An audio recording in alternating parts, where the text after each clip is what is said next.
Halo teman-teman, selamat datang kembali di channel Nilaku.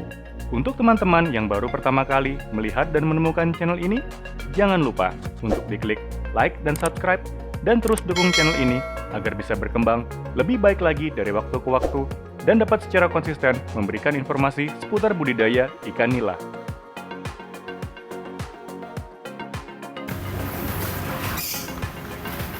Oke teman-teman, kesempatan hari ini kebetulan banget kita mau panen satu petok kolam beton karena memang usia sudah masuk ke usia panen.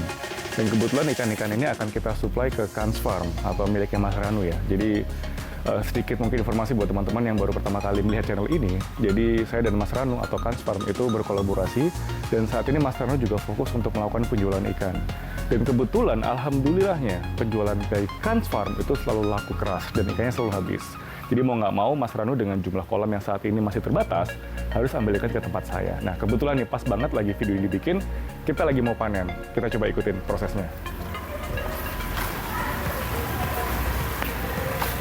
Dan pas banget, ini kita ada tamu ya, namanya, mungkin langsung dikenalin aja sendiri, namanya siapa Mas? Abdullah Nasi. Mas Abdullah Nasi ini adalah peserta Ras Enthusiast Batch 1. Jadi pada saat kita pertama kali memulai training di Jakarta, nah beliau adalah salah satu anggota peserta pelatihan batch pertama. Dan beliau datang ke sini karena mau scale up ya, bisa dibilang scale up. Karena sudah mencoba ikut pelatihan, sudah mencoba budik damber sistem ras yang kita jual juga, dan ternyata berhasil ya. Mungkin sembari cerita Mas, gimana nih latar belakangnya terus sampai ada kepikiran mau scale up tuh seperti apa?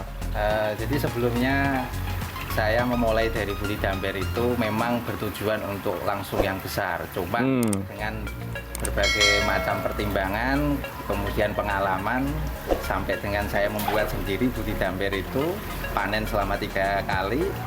Setelah itu keterpal dengan menggunakan sistem ras juga, meskipun bukan pakai fiber tapi bisa. Nah, ini insya Allah di 1 bulan yang akan datang lanjut ke 10 kolam yang pakainya fiber.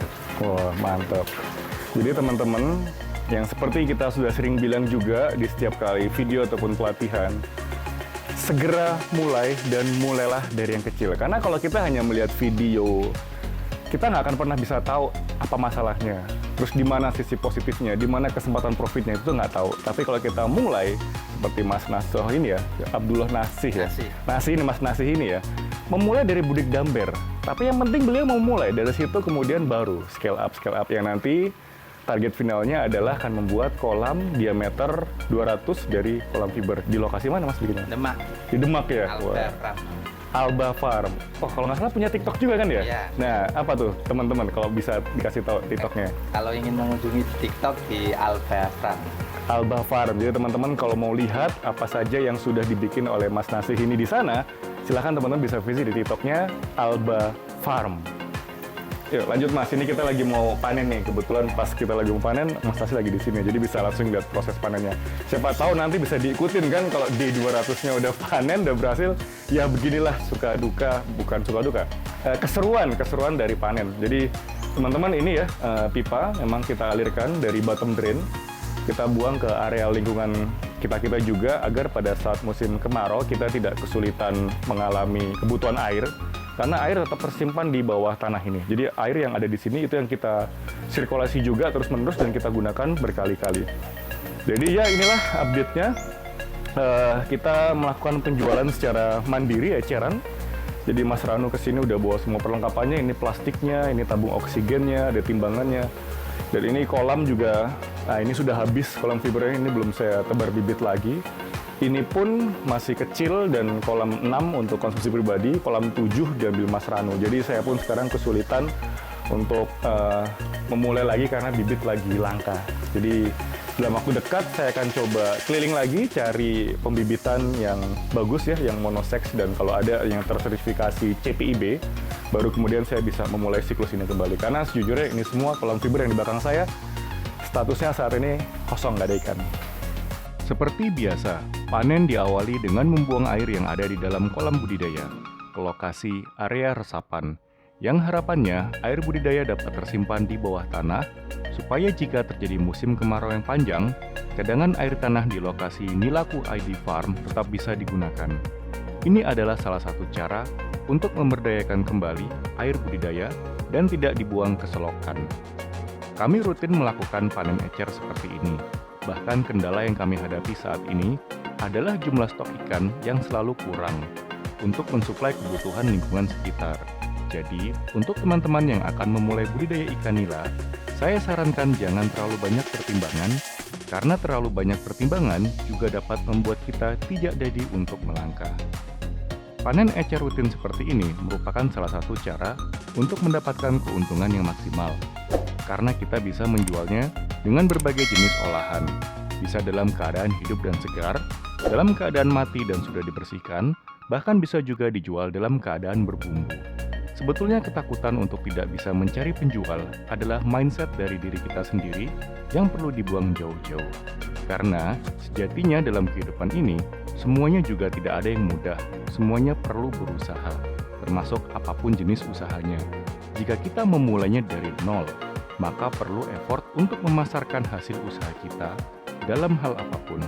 Namun, ketika kita sudah memiliki pelanggan yang tetap, maka disitulah kita petik hasil kerja keras kita selama ini dan tidak perlu repot-repot lagi untuk mencari pembeli. Kalau teman-teman mengikuti channel ini dari awal, teman-teman pasti tahu bagaimana saya memulai semuanya ini dari nol. Mulai dari kolam terpal, pindah ke sistem ras budik damber, lalu scale up ke kolam fiber, dan yang terakhir adalah scale up ke kolam beton. Ini merupakan suatu bentuk naiknya permintaan untuk kebutuhan daging ikan nila. Saya pun tidak akan melanjutkan dan meneruskan usaha di area budidaya ini jika saya tidak mendapatkan profit. Beberapa video saya yang menampilkan proses panen juga sudah sering saya upload. Tujuannya supaya dapat memberikan gambaran bahwa kita bisa memiliki usaha budidaya ikan nila skala rumahan, bisa melakukan panen dan jual secara ecer secara rutin, dan bahkan bisa menjadi salah satu bentuk usaha sampingan yang bisa dilakukan di lahan yang seadanya dan tidak perlu lahan luas hingga berhektar-hektar. Yang perlu saya tekankan juga di sini adalah kita perlu tutup telinga untuk orang-orang yang memiliki sifat dan perilaku yang toksik yang dapat mencemarkan kekuatan dan keinginan kita untuk memulai berusaha budidaya ikan nila. Kalimat-kalimat yang diawali dengan pesimisme, perawatan yang sulit, cara menjual dan cari pembeli yang susah, harga jual yang rendah, itu semua sebetulnya ada di kepala kita jika kita tidak yakin dengan apa yang akan kita lakukan dan usahakan. Kalau kita yakin dengan apa yang akan kita lakukan, maka semuanya akan berbuah dengan manis. Baiklah teman-teman nilaku, saya rasa itu saja yang bisa saya sampaikan di kesempatan video kali ini. Jika kalian suka dengan konten ini, jangan lupa untuk diklik like dan subscribe dan share agar channel ini bisa berkembang lebih baik lagi dan secara konsisten dapat memberikan informasi seputar budidaya ikan nila. Akhir kata, terima kasih sudah menonton video ini. Sampai berjumpa di video-video selanjutnya.